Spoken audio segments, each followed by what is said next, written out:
Bonjour à tous. Là, je vais vous faire une petite vidéo de quelques minutes où je vais vous parler du message de la Salette dans lequel nous parle de notre avenir qui n'est pas radieux.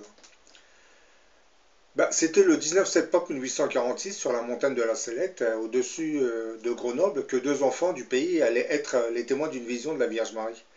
Mélanie et Maximin diront par la suite que cette dame était enveloppée d'une lumière qui rayonnait dans toutes les directions. La Vierge Marie leur divulguera un message dans lequel elle annonçait clairement la violence et la désolation qui allaient s'abattre sur les différentes nations européennes. Là, je vais vous lire le message et ensuite je vous diffuserai deux petites vidéos qui parlent de rêves prémonitoires. La France, l'Italie, l'Espagne et l'Angleterre seront en guerre. Le sang coulera dans les rues. Le français se battra avec le français, l'italien avec l'italien. Ensuite, il y aura une guerre générale qui sera épouvantable.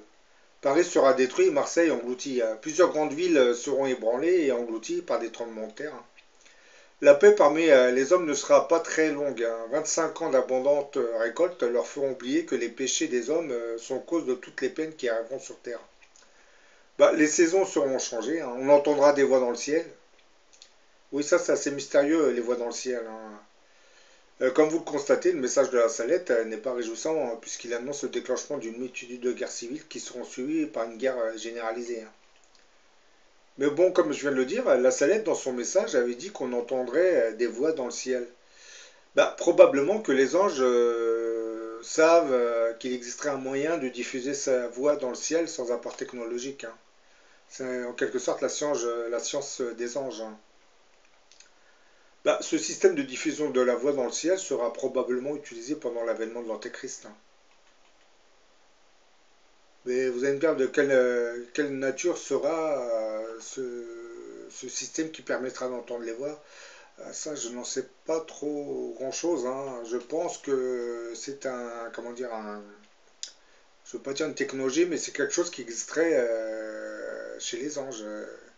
C'est quelque chose qui leur permet de faire entendre des voix, mais dans le ciel.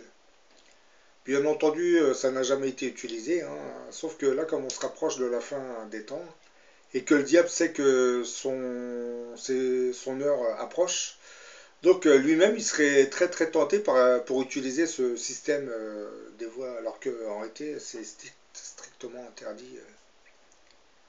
Mais il y aura des exceptions, je pense.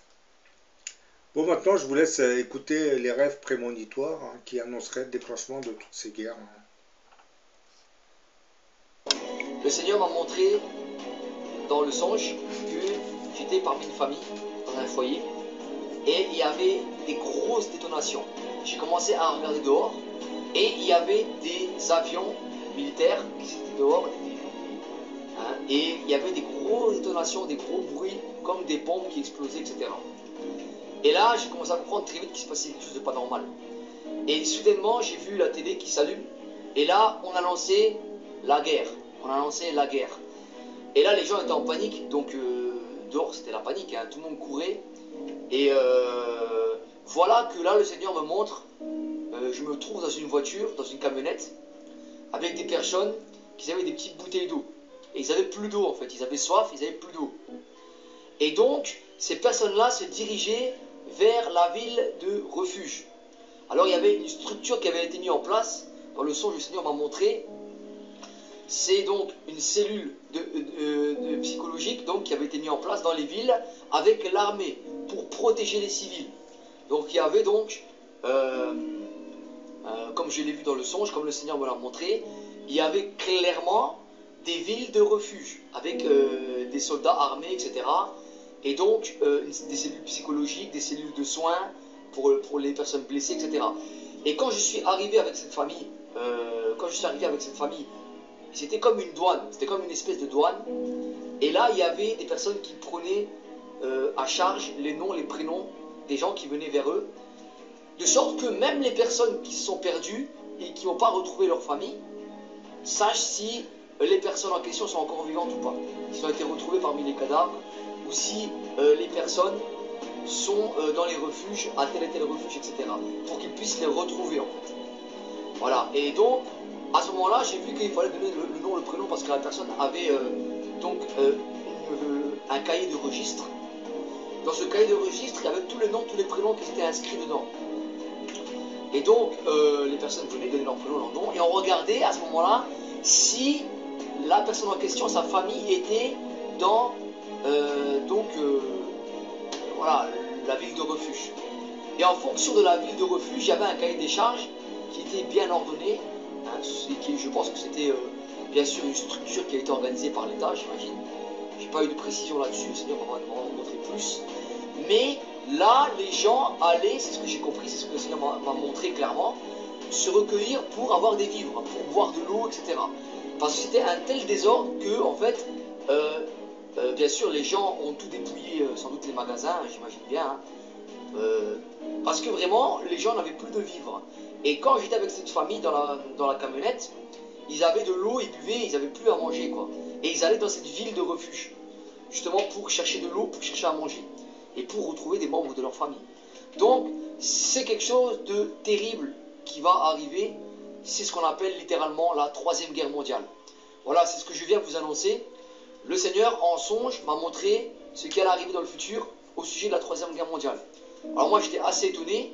Dans mon songe, je dois l'admettre que ça me paraissait très très proche. Maintenant, le Seigneur ne m'a pas donné de date précise. Il ne m'a pas donné de jour, d'heure, etc. quand ça va arriver. Mais ça va arriver subitement. Les gens ne s'y attendront pas. Vous qui écoutez ce message, le jour, si ça arrive, je ne sais pas que ça arrive dans ce siècle, mais si ça arrive, ce qui me semble très très proche, selon ce que j'ai ressenti dans le songe, si jamais ça arrive, eh bien, voilà, ça peut être dans ce siècle, ça peut être, voilà, ça peut être, on ne sait pas quand ça arrivera. Moi, personnellement, le Seigneur va me montrer. Mais j'ai vu clairement que les gens ne s'y attendront pas, ils seront en panique, ils auront peur, ils seront dans la peur. Et comme ils seront dans la peur, eh ben voilà, les informations, ils vont leur dire d'aller dans les villes de refuge, dans les cellules psychologiques, pour être accueillis, pour avoir des vivres et pour être protégés par les soldats armés. Voilà, donc c'est ce qui va arriver, il y aura des villes de refuge. Très flippante. Il y avait une longue file d'attente, mais vraiment longue, de personnes qui se dirigeaient vers des bâtiments, tous identiques, les uns aux autres, souvent pour y être soignés. Je ne voyais pas les visages, juste cette masse de gens se déplacer. Je ressentais juste la peur, la tristesse et le sentiment d'impuissance qui